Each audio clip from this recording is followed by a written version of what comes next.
Abram suas Bíblias na segunda carta do apóstolo Paulo a Timóteo, capítulo 2.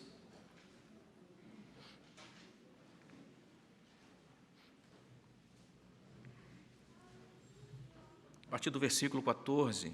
2 Timóteo, capítulo 2, versículo 14, até o versículo 26. Assim diz a Bíblia, a palavra de Deus. Recomenda estas coisas. Dá testemunho solene a todos perante Deus, para que evitem contendas de palavras que para nada aproveitam, exceto para a subversão dos ouvintes. Procura apresentar-te a Deus aprovado, como obreiro que não tem de que se envergonhar, que maneja bem a palavra da verdade. Evita, igualmente, os falatórios inúteis e profanos, pois os que deles usam passarão a impiedade ainda maior. Além disso, a linguagem deles corrói como câncer, entre os quais se incluem Himeneu e Fileto. Estes se desviaram da verdade, asseverando que a ressurreição já se realizou e estão pervertendo a fé a alguns. Entretanto, o firme fundamento de Deus permanece tendo este selo: o Senhor conhece os que lhe pertencem. E mais, aparte-se da injustiça todo aquele que professa o nome do Senhor. Ora, numa grande casa não há somente utensílios de ouro e de prata, há também de madeira e de barro, alguns para a honra, outros, porém, para a desonra. Assim, pois, se alguém a si mesmo se purificar destes erros, será utensílio para a honra, santificado e útil ao seu possuidor, estando preparado para toda boa obra.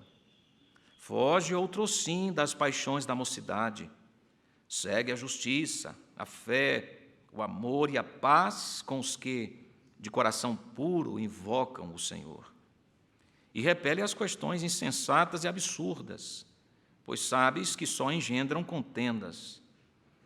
Ora, é necessário que o servo do Senhor não viva a contender, e sim deve ser brando para com todos, apto para instruir, paciente, disciplinando com mansidão os que se opõem, na expectativa de que Deus lhes conceda não só o arrependimento para conhecerem plenamente a verdade, mas também o retorno à sensatez, livrando-se eles dos laços do diabo, tendo sido feitos cativos por ele para cumprirem a sua vontade. Amém. Bendito Deus, ilumina-nos agora nas aplicações da Tua palavra, ensina-nos para a glória do Teu nome, por Jesus é que oramos. Amém. Os sistemas de localização e direção hoje são muito modernos e as coisas tendem a evoluir ainda mais. Eu me recordo quando cheguei a São Paulo, nós usávamos o Guia São Paulo, que eram os mapas naquele livreto que era vendido nas bancas de revista. E até me encontrar nesta grande metrópole, errei muito, porque o meu senso de direção mecânico é horroroso. Lá em casa, o GPS é a Rívia, ela tem um senso de direção fenomenal. Quanto a mim, puxei minha mãe. Se eu saísse com minha mãe aqui, desse uma volta de carro com ela na rua do Presbítero Arnaldo, voltasse e perguntasse: mãe, onde nós estamos? Eu não tenho a menor ideia, meu filho.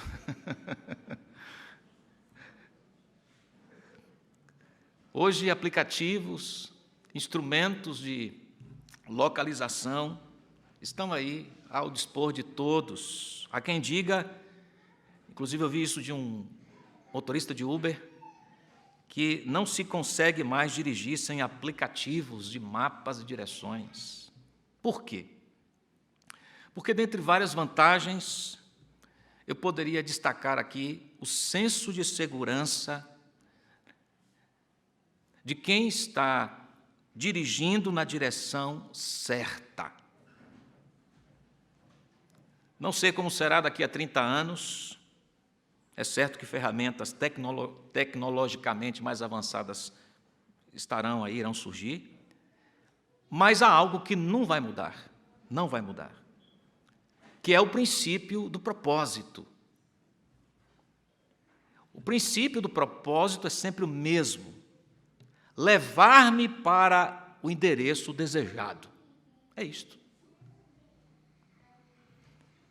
E para encontrarmos um local, não basta só ter o endereço. É preciso saber a rota para se chegar lá.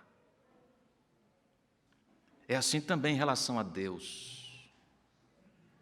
Não basta somente acreditar na existência de Deus, é preciso se achegar a Ele, mas para isto só há uma rota. É preciso saber qual é a rota que nos aproxima de Deus. E diferentemente dos nossos trânsitos comuns, nos quais há várias rotas para se chegar ao lugar pretendido, não é assim com Deus. Não há várias rotas, há uma só. E isto não só é definido por Deus, como também a maneira de dirigirmos nessa rota também é definida por Deus. Ou seja, o direcionamento é dirigido por Deus, a rota é estabelecida por Deus e a forma de conduzir-nos nesta rota também é estabelecida por Deus. Conteúdo e forma. Deus define. É por isso que não posso simplesmente dizer que eu acredito em Deus do meu jeito, que eu sigo a Deus do meu jeito. Não existe isso na perspectiva da verdade. Qualquer coisa fora da perspectiva da verdade é mentira, porque eu não posso seguir a Deus do meu jeito, porque Deus estabeleceu a maneira de seguirmos. Eu sei a direção, a rota é esta, e a forma como eu devo chegar lá, usando esta rota, também Deus definiu. E, olhando para esse texto, percebemos que esses assuntos antigos são lembrados por Paulo ao seu querido filho na fé, jovem pastor Timóteo. A lembrança de que é a verdade de Deus que interpreta a nossa vida. A lembrança de que é pela verdade de Deus que nós devemos organizar a nossa vida e as nossas experiências no caminho. E parece que isto que compõe a estrutura da mensagem de Paulo a Timóteo, em suas correspondências também eclesiásticas para outras igrejas, em suas correspondências pastorais, pessoais, parece que é sempre essa estrutura, isto é, a verdade é que me dirige, o compromisso com a verdade é a palavra de Deus. E aqui Timóteo é lembrado no caminho dessas coisas. No capítulo 2, Timóteo é lembrado do modelo supremo pelo qual ele deve balizar a sua vida, para o que ele deve viver, quem deve aprová-lo. Por isso vale a pena viver as implicações da fidelidade, mesmo na prisão, que era aqui o contexto de Paulo. Mesmo diante da iminente morte, veja o versículo 12, lembra-te, lembranças do caminho, lembra-te de Jesus Cristo crucificado que se entregou por nós, mas ressuscitou, venceu, é por Ele que obtemos a certeza, que nele, é por Ele que somos vencedores. Veja o versículo 12. Se já morremos com Ele, também viveremos com Ele. É por Jesus. Persevere. Versículo 12, se perseveramos. Persevere, Timóteo. No versículo 14, temos novamente a chamada para a lembrança. O verbo grego aqui no versículo 14, para recomendar, é o mesmo usado no versículo 8, para lembrar. Mas no versículo 14, os tradutores aqui da versão portuguesa traduziram lembrar do versículo 8 por recomendar. Mas é o mesmo verbo do versículo 8 e do versículo 14. Ou seja, Paulo está insistindo com as lembranças a Timóteo. lembre-se primeiro. Depois ele diz, lembre aos outros. Lembre aos outros sobre a necessidade da manutenção e fidelidade. Lembre-se e também lembre aos outros que Deus requer que eles sejam fiéis. Mas antes, lembre a ti mesmo. Dá testemunho, diz o texto, solene a todos perante Deus. Esse é o lembre a ti mesmo, mais uma vez.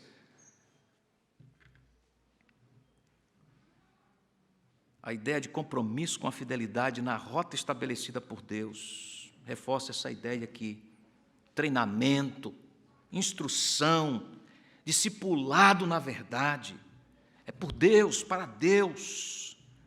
Olha a expressão, perante Deus. Dá testemunho solene a todos perante Deus.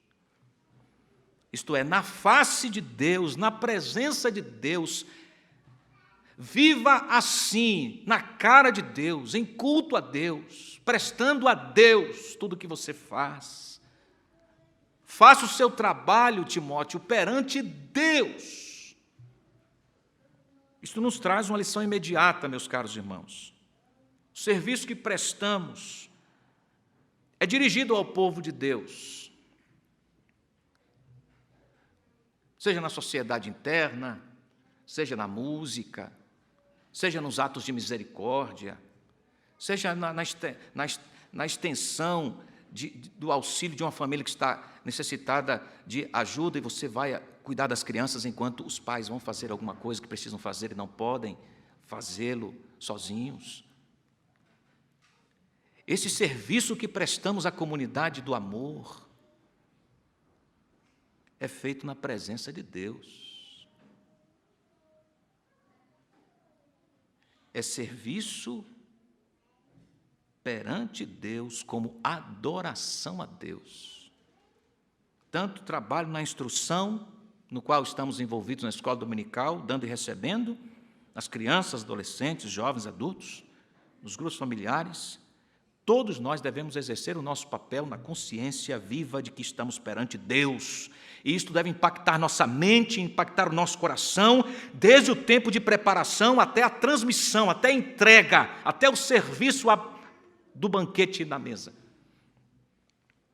É para Deus, é perante Deus. Mas esta não deve ser uma perspectiva apenas daquele que ensina, mas também daquele que recebe o ensino. Os que recebem a instrução devem recebê-la com ardor, com paixão devotada, com consideração absoluta. Aquilo é caríssimo, toda a atenção devida.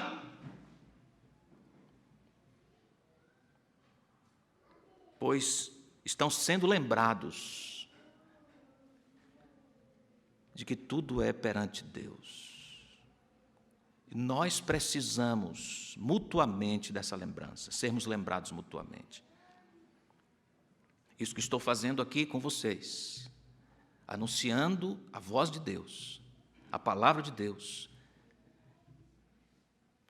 é lembrá-los de que tudo é perante Deus. Estou lembrando a igreja, lembrando a mim mesmo, lembrando a outros. E Paulo diz aqui, versículos 13 e 14, até o versículo 15, que, consciente dessa vida diante de Deus, Timóteo deveria dedicar-se, deveria apresentar-se a Deus, aprovado, versículo 15. Lembra lá da primeira carta que ele escreve, a primeira carta aos Tessalonicenses, capítulo 2, versículos 13 a 14? Paulo sinalizou ali a importância da imitação, e aqui ele vai pontuar isso novamente para Timóteo, mas lá o texto nos diz, ora, outra razão ainda temos nós para incessantemente dar graças a Deus, é que tendo vós recebido a palavra que de nós ouvistes, que é de Deus, acolhestes não como palavra de homens, e sim como em verdade é a palavra de Deus, a qual com efeito está operando eficazmente em vós os que credes. Olha a recepção que calorosa a qual me referia anteriormente. Vocês receberam como palavra de Deus. Deus está falando com vocês. E como é que alguém que está ouvindo Deus falar, ouve? Certamente não é disperso. Certamente não. Quais lembranças para aprovação Timóteo deveria considerar com as suas ovelhas, além do que fora dito antes? Então, brevemente mesmo, quero aplicar duas lembranças fundamentalmente. A primeira lembrança que está no versículo 14, já o mencionamos. A primeira lembrança que Timóteo deveria considerar era: Timóteo, rejeite todo o conteúdo e forma que contraria o Evangelho. A primeira lembrança era de ter repulsa, nojo, rejeitar tudo aquilo que contrariava o conteúdo e a forma. Versículo 14. Evite contendas, Timóteo. Ensine, lembre aos outros para que estes também evitem contendas de palavras que para nada aproveitam, exceto subversão. Versículo 16. Evita os falatórios inúteis e profanos, pois os que dele usam passarão à impiedade ainda maior. Versículo 22. Foge das paixões da mocidade. Versículo 23. Repele as questões insensatas e absurdas, pois só engendram contendas. Todas essas coisas que destacamos aqui nestes textos, nestes versículos, eram marcas dos falsos mestres, dos falsos condutores, dos falsos professores, que com suas imaginações falsas, férteis, viviam inserindo elucubrações, fantasias, as determinações das Escrituras, anedotas até as declarações das Escrituras. O apóstolo chama aquele tipo de artimanha dos falsos mestres de falatórios inúteis, profanos, palavras que para nada aproveitavam. A divulgação daquelas mentiras causava coceira nos ouvidos de muitas pessoas que se entregavam àquelas falácias, àquelas misturas. Eles tomavam a verdade e tentavam pincelá-la, inserir vários elementos, frutos da fantasia deles, e muitos da igreja coçavam os ouvidos, apaixonados por aquela tolice. Afastavam-se da verdade. No final das contas, os falsos mestres eram adúlteros, eles estavam adulterando a palavra de Deus. Nossos dias não são tão diferentes daquela época. Também são marcados por tentativas de adulteração da palavra, costumes, distorções deliberadas, conscientes de que são contraditórias à palavra, são mesmo assim feitas, enganando o povo. São contrárias à fé bíblica, são contrárias à revelação de Deus. A alegação de que nós precisamos de algo mais na nossa experiência com Deus, porque a Bíblia só não é suficiente, anda na contramão de Deus. O que é que eu preciso fazer diante dessas falácias todas? Fugir, evitar, repelir todo o conteúdo e forma que contrariam as Sagradas Escrituras. Pois tais coisas não passam de mentiras e sofismas. O apóstolo Paulo chega a pontuar que Timóteo não deveria sequer debater com esses falsos mestres. Timóteo, não perca o seu tempo tentando fazer apologia com eles. Não vale a pena. Paulo chega a dizer isso a Timóteo. Porque eles passarão a impiedade ainda maior. Quanto mais você falar, mais profundo na mentira eles vão se enterrar. Evite debater com eles. Olha que surpreendente, irmãos, imaginar que esses falsos mestres estavam sorrateiramente penetrados na igreja. Jesus amado. Paulo chega a dizer que eles eram um câncer. Eles corroíam como câncer.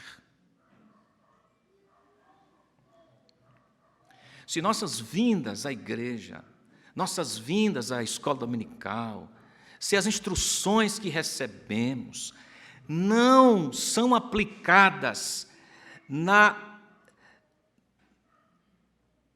na vivência do discernimento, da identificação, da falta de boa peneira, então você precisa rever aí o que está, onde é que esse conteúdo todo, para onde ele está indo.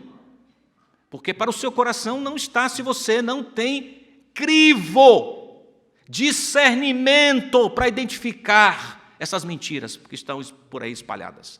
E muitas vezes até aqui, no nosso meio, através de práticas, de pensamentos, a dubiedade da vida. Acabamos de participar de um momento devocional, cantamos ao Senhor, daqui a pouco separamos as coisas, estamos vivendo como se fôssemos pagãos, praticando, fazendo, ouvindo, cantando outras coisas que não tem nada a ver com o que nós acabamos de professar.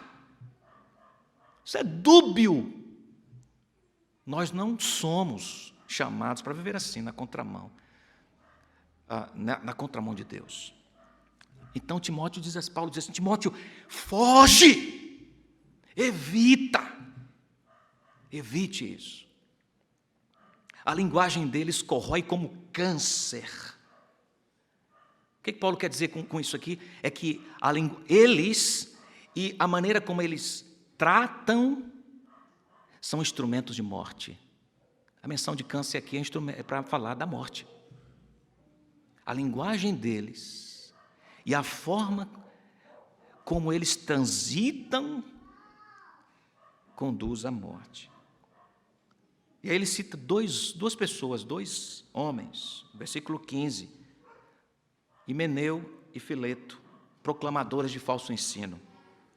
Por que eles proclamavam falso ensino? Porque desviaram da doutrina de Cristo. E eles estavam presentes na igreja em Éfeso, estavam na igreja. Paulo escreve para alertar Timóteo e a igreja, alertar Timóteo e a igreja, rejeite todo o conteúdo e forma que contraria o Evangelho. Eu disse que iria tratar de duas lembranças, não é? Mas eu vou permanecer aqui hoje apenas com esta lembrança.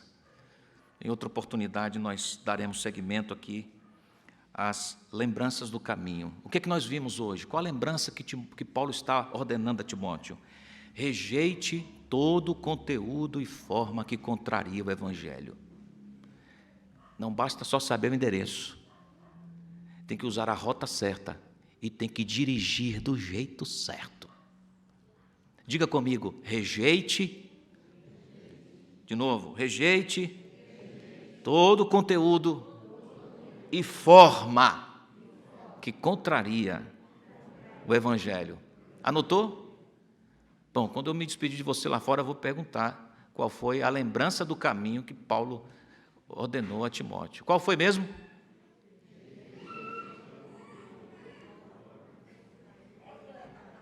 Chamar o regente aqui para nos orientar aqui na condução, na regência. Vamos lá, bonito, né? Fique em pé, nós já vamos orar. Fique em pé, diga comigo bonito, alto e bom som, para quem está em casa também escute nossa voz aqui. Lembranças do caminho, diga. Primeira lembrança do caminho. Rejeite todo o conteúdo e forma que contraria o Evangelho. Amém. Senhor, abençoa o teu povo. Ilumina com essa lembrança, para que nossas ações, nossos movimentos não sejam contraditórios à verdade. Livra-nos disto. Livra-nos do falso, do mentiroso. Livra-nos. Ajuda-nos para que cresçamos saudavelmente. Em nome de Jesus. Amém.